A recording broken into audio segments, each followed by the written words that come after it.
আপোনালোকে বহু সোনকালে আহিলে মই অহা বহুত দেৰি হৈ গ'ল আগৰ মিটিং কেইখনত প্ৰথমতে মোৰ পলম হোৱাৰ কাৰণে ক্ষমা বিচাৰিছো আৰু এতিয়া মই আপোনালোকৰ সন্মুখত চমুকে কেইটামান কথা ক'ব কৈছো লাটুম গাঁৱৰ শ্ৰদ্ধেয় ৰাইজ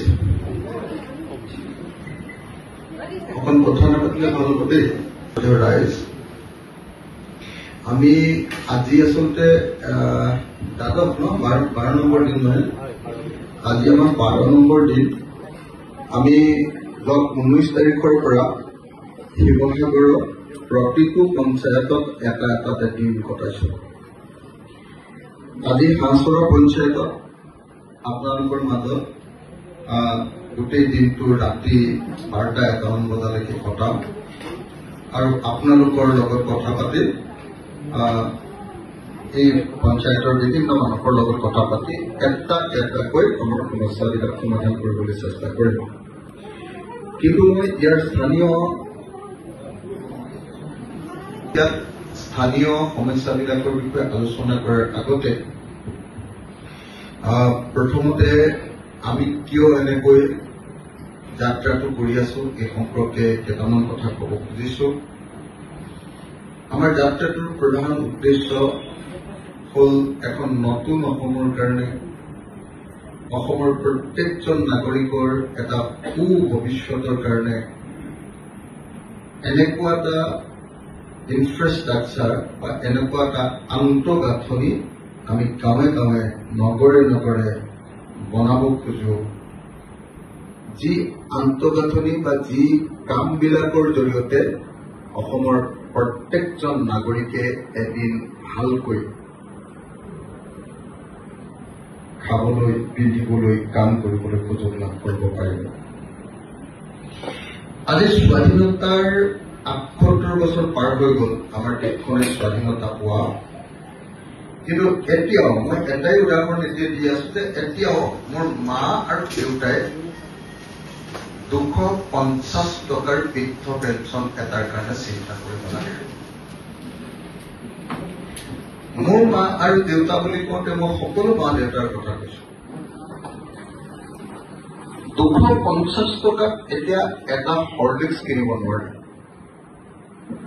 250 টকা লাটুম গাঁৱৰ পৰা হাঁহচৰালৈ বা লাটুম গাঁৱৰ পৰা শিৱসাগৰলৈ এখন বেটেৰী ৰিক্সাত গৈ যদি পইচাটো আনিবলৈ যাওঁ তেতিয়াহ'লে পইচাটো ঘৰলৈ 1 টকাও নাহিব ৰিক্সাতে শেষ হ'ব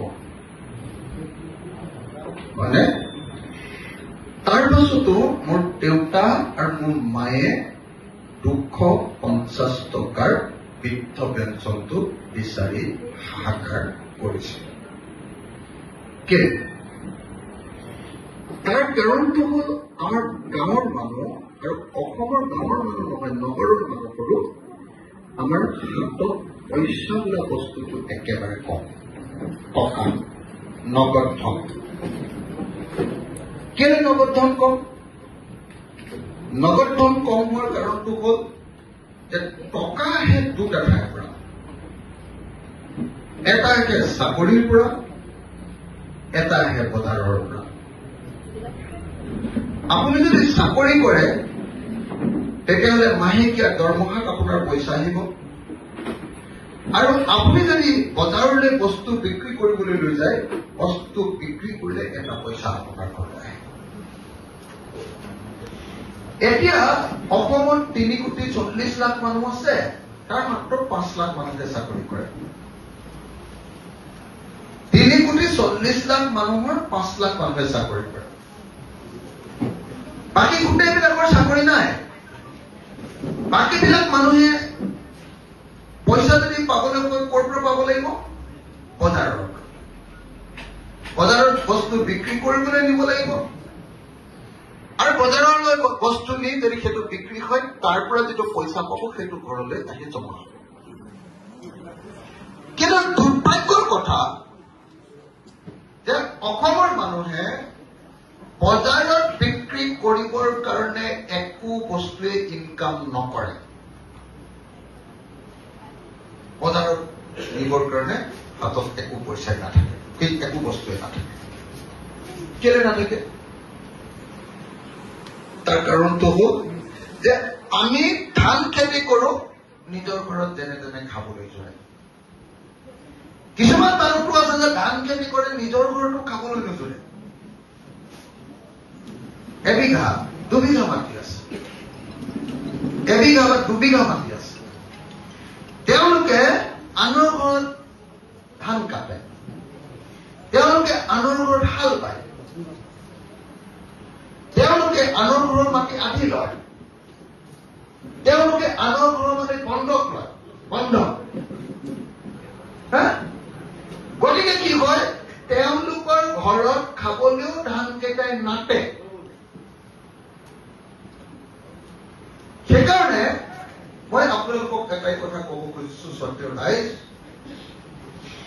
আমি অসমৰ খেতিয়কসকলক এনেকুৱাকে সাজু কৰিব লাগিব যে নিজৰ ঘৰত খাবলৈ কেৱল ভাতকেইটা নহয়, বজাৰলৈ নিবলৈ শস্য যাতে উৎপাদন কৰে।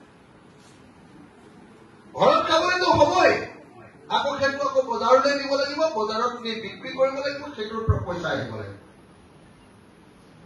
বজাৰলৈ যদি বস্তু নিবলৈ হয়, ধৰক ধান, আপোনালোকে যদি মই ধানটোৰ কথা কলো, আনহাতে ঘৰৰ বাৰীখন আপোনালোকে চব বেচো। আমাৰ অসমীয়া মানুহৰ বাৰীখন যদি চাই, তাৰ পইচা ক'ত পাব? কাৰণ বাৰীখনত 2জোপা নেমু গছ থাকে, বাৰীখনত কোমোৰা এজোপা নিজে নিজে বগাই কোমোৰা এজোপা হয়, বাৰীখনত 3জোপা বা 2জোপা অমিতা গছ থাকে। খুব কিছুমান মানুহৰ ঘৰতে কুন্দুলি গছ এজোপা বা পটল গছ এজোপা থাকে, এজোপা দুজোপা। আৰু বাৰীখনৰ তামোল পাণ কেইটা, ঘৰত খোৱা তামোল পাণ কেইটাৰ বাহিৰে বিশেষ একো বস্তু নাথাকে। তাৰমানে বাৰীখনৰ বস্তুকেইটা বিক্ৰী কৰিব আমাৰ পইচা নাহে, আৰু পথাৰৰ ধান কেইটা বিক্ৰী কৰি আমাৰ পইচা নাহে। আমাৰ পথাৰৰ ধান কেইটা বিক্ৰী কৰিও পইচা নাহে, আৰু বাৰীখনৰ বস্তু বিক্ৰী কৰিও আমাৰ পইচা নাহে। যিহেতু পইচা নাহে, গতিকে আমি অসমীয়া মানুহবিলাক দুখীয়া। সেইকাৰণে মোৰ গোটেই জীৱনৰ আটাইতকৈ ডাঙৰ সপোনটো হ'ল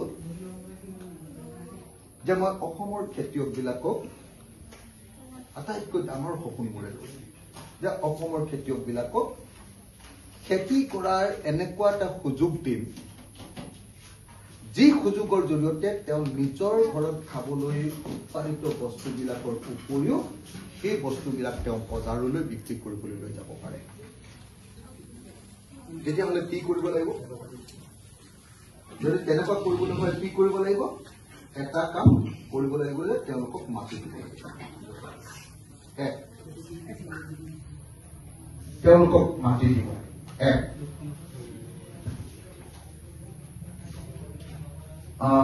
বেছি কাম আছে, তেওঁলোকক বাহিৰলৈ যাবলৈ মই অনুৰোধ কৰিছো। প্লিজ ইয়াত কথা পাতি থাকিব নালাগে। কথা যে চিৰিয়াছ নহয়, মিটিংখনলৈ আহিব। আপোনালোকক মই সেইকাৰণে একদম স্পষ্টকে এটা কথা ক'ব খুজিছো যে যদি সঁচাকে অসমীয়া মানুহে ভালকৈ খাবলৈ ক'বলৈ হয়, অসমৰ মানুহক মাটি দিব লাগিব। খেতিয়কক মাটিখিনি বানপানীৰ পৰা ৰক্ষা কৰিব লাগিব, আৰু মাটিখিনি পানী যোগান দিব লাগে। পানী, জলসিঞ্চন। যদি পানী যোগান দি দিয়ে, তেতিয়াহে গোটেই বছৰটো পথাৰ পৰা খেতি কৰিব পাৰে। গোটেই বছৰটো খেতি কৰিবলৈ হ'লে পানী যোগান হ'ব লাগে। যদি পানী যোগান কৰিবলৈ হয়, আপোনালোকে এটা বস্তু চাবচোন দেই, চৰকাৰ বোলা বস্তুটো কেনেকুৱা। 1901 চনত ডিগবৈত তেল ওলালে, ডাঙৰ ডাঙৰ পাইপলাইন লৈ সেই তেল, খাৰুৱা তেল, গোটেই অসমখনৰ একদম থিয় পূবৰ পৰা পশ্চিমলৈকে নি পশ্চিমবংগ হৈ একদম বিহাৰৰ বাৰাউনি পাইপলাইন। ইমান ডাঙৰ পাইপ, কিন্তু আমাৰ কাষতে থকা ব্ৰহ্মপুত্ৰ নদী আমাৰ কাষতে থকা দিখৌ বা দিচাং নদী তাত এডালো পাইপ নলগালে যে তাৰ পৰা অলপ পানী আনি আমাৰ পথাৰখনত পানী দিয়ে আৰু পথাৰখনত পানী দি আমাৰ এবছৰ 3-4টা খেতি কৰাৰ ব্যৱস্থা কৰে। যদি পথাৰত পানী হয় তেতিয়াহ'লে কোনো অসমীয়াই ভেকুলীৰ বিয়া পাতিব নালাগে। আৰু পৃথিৱীত এতিয়া কোনো এটাই জাতি আছে গোটেই পৃথিৱীখনত যি বৰষুণ হ'বৰ কাৰণে ভেকুলীৰ বিয়া পাতে। বোধ এনেকুৱা কোনো মানুহেই নাই যি ভেকুলীৰ বিয়া পাতে বৰষুণ হ'বৰ কাৰণে। আমি মানে ইমান দুখীয়া, আমি ইমান অন্ধবিশ্বাসী, আমি ইমান পিছপৰা মানুহ হৈ আছো যে ভেকুলীৰ বিয়া পাতিলে বৰষুণ হয় বুলি এতিয়াও আমি বিশ্বাস কৰোঁ। এতিয়াও আমি বিশ্বাস কৰোঁ যে ভেকুলীৰ বিয়া পাতিলে বৰষুণ হয়। কিমান অসহায় হলে এটা জাতিয়ে বৰষুণ পাবৰ কাৰণে পথাৰত এডাল পাইপ নলগাই, পথাৰত এটা ড্ৰেইন নাখান্দি, পথাৰলৈ বিলৰ পানী নদীৰ পানী নানি ভেকুলীৰ বিয়া পাতে। আমি তেনেকুৱা অৱস্থা আছো। সেইকাৰণে মই এই অসমীয়া জাতিটোৰ কাৰণে এটাই সপোন দেখি থাকো যে আহক আমি চবৰ পথাৰত অকণ পানী দিওঁ। পানী দি এডৰা পথাৰত বছৰত 3-4বাৰ খেতি কৰোঁ। তেতিয়া 3বাৰ যদি খেতি কৰে, 10 বিঘা যদি মাটি আছে, 10 × 3 30 বিঘা মাটি নিজে নিজে হৈ যাব 10 বিঘা মাটি। আৰু 30 বিঘা যদি মাটি হৈ যায়, মোৰ দেউতাই সেই দিনটোৰ পৰা কোনো দিন আৰু 250 টকাৰ বৃদ্ধ পেঞ্চন বিচাৰে।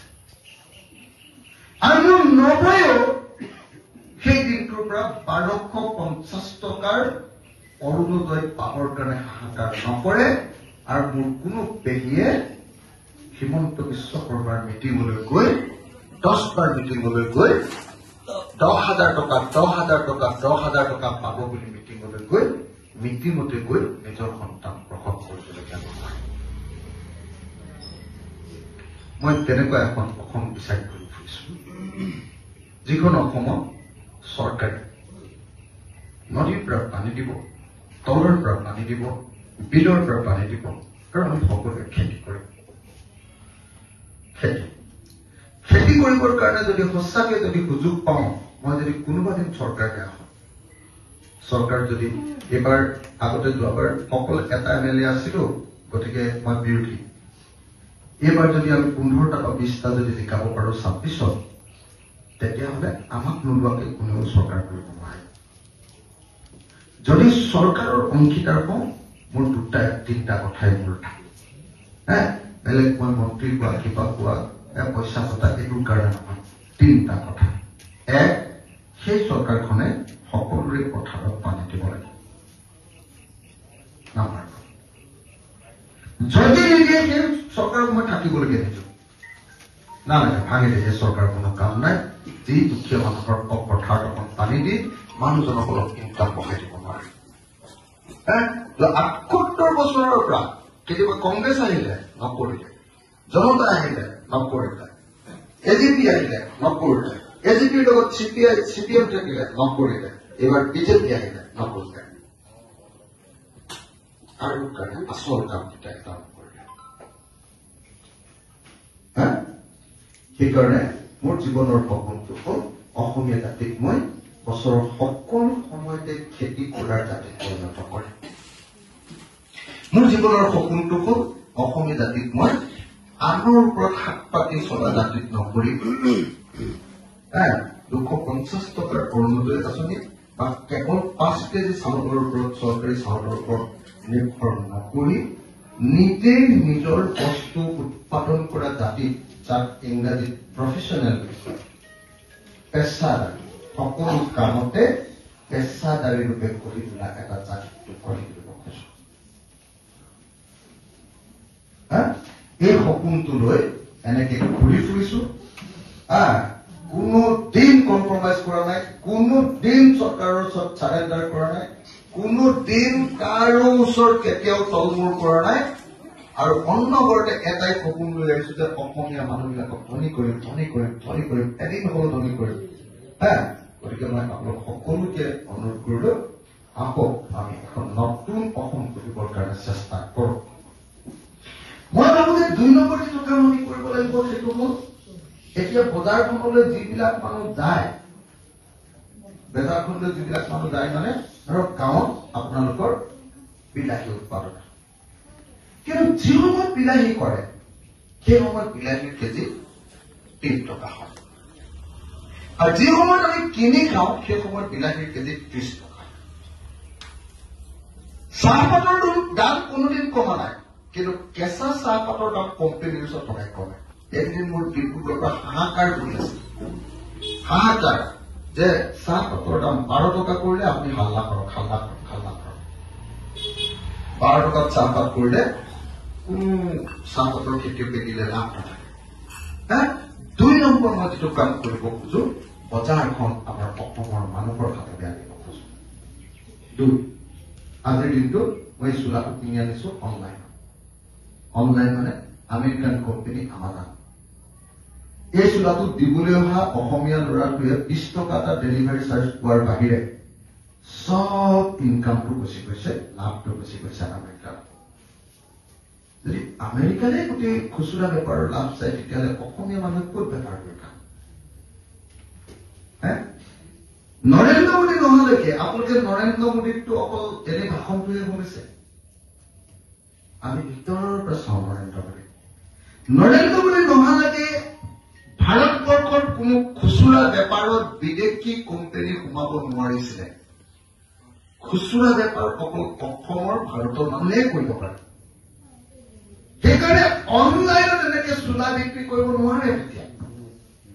কিন্তু নৰেন্দ্ৰ মোদীয়ে আমাৰ কাৰোৰ লগত কথা নপতাকে আমেৰিকান কোম্পানী, আমাজন, চীনৰ কোম্পানী, ফ্লিপকাৰ্ট, ডাঙৰ ডাঙৰ কোম্পানী বিলাকক গোটেই ৰিটেইল খুচুৰা বেপাৰটো দি দিলে। গাঁৱৰ মানুহেও অনলাইনত বস্তু কিনে। গুৱাহাটীত এনেকুৱা অৱস্থা, এতিয়া মহিলাগৰাকীয়ে ভাত ৰান্ধিবলৈ লৈছে, গেছটো খুলিলে, কেৰাহী পাতিলে, অনলাইনত অৰ্ডাৰ দিলে যে মোক গুচোৱা নহৰু লাগে। গুচোৱা নহৰু আহি ঘৰত সাজো 5 মিনিটত। আমাৰ জীৱনটো এতিয়া সব সৰু সৰু ব্যৱসায়বিলাক, সব কোম্পানীবিলাকে লৈ গ'ল। আপোনালোকেও চাগে, আমিও চাগে শিৱসাগৰলৈ যেতিয়া যাওঁ, আমি সৰু দোকানখনৰ পৰা, অসমীয়া দোকানীটোৰ পৰা আৰু বস্তু নিকিনো।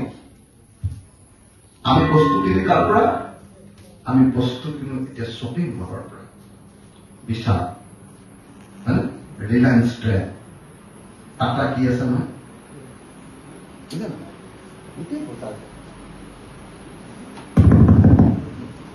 গোটেই বজাৰটো এনেকে ব্যৱসায়টো বেলেগৰ হাতত দি দিলে। বাহিৰত দেখুৱাই আছে নৰেন্দ্ৰ মোদীয়ে যে মই ভাৰতীয়, মানে আমি ৰাষ্ট্ৰীয়তাবাদী, আমাৰ নিচিনা দেশপ্ৰেমিক আৰু কোনো নাই, হয়নে নহয়? দেখুৱাই দিলে যে একদম আমাৰ সমান দেশপ্ৰেমিক কোনো নাই। আমাৰ দেশৰ সব বেপাৰ বিদেশী কোম্পানীক দি দিলে।